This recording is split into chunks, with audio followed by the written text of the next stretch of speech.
Ikaze kandi tubifuriza amahoro y'Imana aho muri mwese. Uyu munsi nk'uko mubibona turi kwa muganga, twaje na Helping Heart Foundation, ni groupe isura abarwayi kwa muganga mu gihe cya rimwe mu kwezi Imana iduhayemo ubushobozi. Uyu munsi rero murabona ko turi kumwe n'umubyeyi hano n'umwana hirya ye ubabaye cyane, ndetse n'undi mwana mukuru we uri hirya yacu.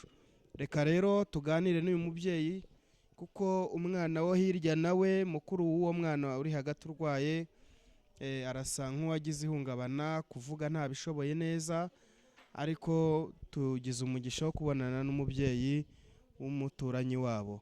Mama, muraho neza? Yego ndaho. Amazina yawe witwa nde? Nitwa Yankurije Claudine. Yankurije, tubasanze hano turi umuryango witwa Helping Heart Foundation.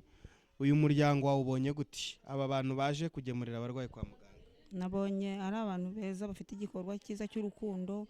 Imana rero kubahemba kuko ntacyo twamuna twabahemba ngiye uko nabibonye. Amen. Nawe uri mu bafatiye umurwayi? Okay, hanyuma Yankurije, tugeze hano rero turabona uri kumwe n'umwana ubabaye cyane, mbonye ibisebe, mbonye afite amasonde. Mbese uyu mwana ugiye kutuganiriza ubuzima bwe uko yafashwe nuko ameze. Ngaho tubwire, uyu mwana yitwa nde? Mariamu Zawadi. Yitwa Mariamu Zawadi. Yes, tubwire rero Mariamu Zawadi, umuzi gute ubundi wowe? Uyu mwana ukuntu umuzi, umubyeyi we turaturanye. Baje ari abantu badusanga nyine bago afite uyu mwana, tumubaza ikibazo uyu mwana yahuye nacyo kuba ameze gutya, tubwira ngo yafashwe afite imyaka 8, ari mu myaka 10 kuko umwana akurikira n'umusore. Aratubwira ati umwana yafatiwe Tanzania, mbese afatwa n'uburwayi, baramuvuje Tanzania, hazaho igihe cyo kwirukana impunzi, bazirukana bazisenyera. Mubona gutyo uyu mwana n'umubyeyi wiwe. Umubyeyi ni umuntu uremerewe, nta mbaraga afite abandi bana.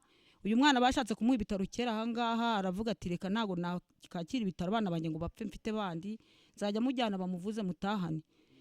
Ibintu bigumya kwanga. Nongeye kumubona numva ari kuvuga ati uyu mwana hari igihe kigera ibisebe bikabyimba, hakaza ibisebe by'umukara, nkabikeba nkabijugunya. Ati bafite igisebe byabaye ngomba ko bamujyana kwa bamuha ibitaro, icyo gisebe hari haraje nyine ikinyama cy'umukara, bisaba ko amuzana ngo bagikebe. Yemera ko mukuru w'uyu nguyu yemera ko amurwaza, agasigarana abandi bana. Aragenda akabasakira. Nk'ubu ngubu ntiyaza ngo arwaze uyu mwana bikunde bishoboke. Abaturanye nabo nyine ushoboye ukorewemo n'Imana aravuga ati reka nteke ngemurira aba bana. Hanyuma urakoze cyane. Nk'uko uri kubivuga, nyina w'umwana we abayeho ute mu buzima bwe? Niba urumva arakujije, afite abandi bana nabo babayeho mu buzima bubi, we mu rugo nk'umuturanyi umubona gute? Ubundi abona ibyo kurya gute? Abayeho gute? Sabona uburyo yishyurira abo bana amashuri? Nta mwana n'umwe wiga wiwe, bose baricaye. Ubu bishobore kuba iyo ngiyo barigaga, ariko kubera ubuzima arimo ahangaha ntagira inzu yo kuraramo, ntagira icyo kugaburira abana. Reba n'ikibazo cy'umwana, ni umubyeyi utwite, afite abana bato batari bakeya, kurya ni ikibazo, aho kurara ni ikibazo. Hanyuma urakoze cyane. Uwo mwana wo hirya ni mukuru w'uyu bicaranye? Ni mukuru we. Hanyuma we ko mbona ari we wenyine uri hano, ni we mukuru kuri uwo mubyeyi, bimeze bite? Mbona ari we mukuru kuko abandi bana nabo kandi gahungu ni gatoya, abandi nabo n'abana bato, arafite abandi. None ubuzima babayemo hano mu bitaro byo ubona ari ubuzima bumeze gute? Se bafite ubagemurira? Uwo mubyeyi umeze gutyo we afite ubushobozi bwo kubazanira amafunguro? Ese iyo babajije imiti bigenda gute?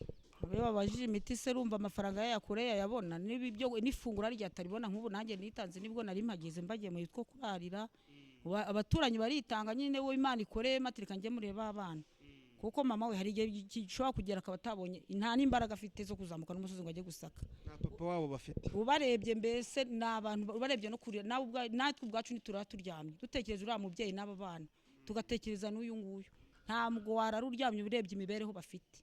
Bafite imibereho mibi cyane, itoroshye cyane. Hanyuma bari hano mwabagemuriye, wenda Imana nikorera mu bandi nabo barabagemurira? Nanjye nshoboye n'ejo mfite utwo mbonye nabazanira, ariko kubagemurira nabyo ni iki wabwira abadukurikiranye cyangwa ni iki wasaba abantu bashobora kugira icyo bakora kuri uyu muryango? Yewe umuryango numva bawufashe ikintu cya mbere numva mbese bakukora nuko bakurikirana uyu mwana bakamuvuza akabasha gukira kuko Imana yazabakubira karindwi. Aha, uyu mwana bababwiye ko nyirizina arwaye iki? Yewe uyu mwana nanjye sinamenya uburwayi ngiye numvishe uyu mwana sinamenya uburwayi arwaye ubwo mama we yiba yaje niwe ubuzi byinshi ko uyu mwana birenze ibyonzi kuko twebwe yashitse tubona uyu mwana ameze uko turanasenga hamwe nyene no mu muryango remeza aramuzana gusenga akavuga ati uyu mwana ujya afashwe afite imyaka 8 yari umwana muzima ugenda amaguru yari mazima ari umwana umeze neza yaje guhura n'iki kibazo nyuma mama we wafite amakuru y'uyu mwana kurusha ngewe kuko ngende umuturanyi ariko buri sanda mubona kuko tutuye hamwe. Hanyuma uriya mwana mukuru we nabonye agera hano gute se aje ku bitaro gute? Uriya mwana ko mbona nawe ari muto ni umuheka ni umugendana uyu mwana azamuhetse kuko buri musi rimwe sikabira muzana hano kwa muganga no mu kibata mujyana no gufata ibisuguti azamuhetse ku mugongo kuko hari igihe kigera akaba nta agafara kabona nakabona agafaranga ka moto kajya kabona nakabona azamuhetse ku mugongo kunguko.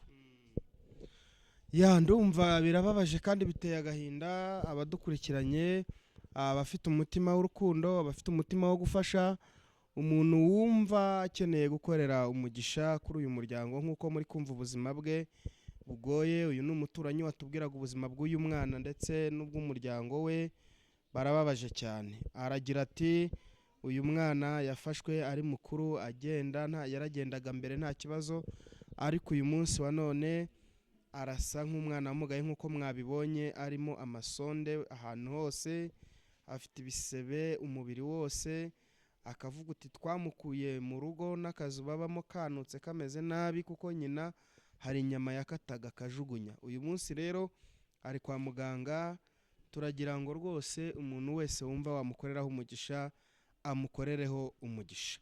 Hanyuma mama turagushimiye rero. Nanjye ndabashimiye. Ni iki twasoza ubwira abantu badukurikiranye ko uyu munsi ugiye kurebwa n'abantu benshi cyane bari hirya no hino? Ni iki wabasaba ni iki wababwira ku bantu bafite umutima w'urukundo cyangwa wo gufasha? Icyo nababwira uru rukundo bafite Imana izabaha umugisha ko twebwe nkatwe ntacyo kubahemba twabona usibye Imana yonyine niyo izabahemba mbese ni umugisha wa buri ni uw'Imana nawe twebwe ntacyo twabona tubahemba ni ukubashima Imana yonyine kuko ufite n'icyo bahemba wakibahemba ariko ntacyo. Ya murakoze cyane rero kandi nawe turagushimiye kuza kubana natwe mu kiganiro ahasigaye Imana ikomeze kubarinda.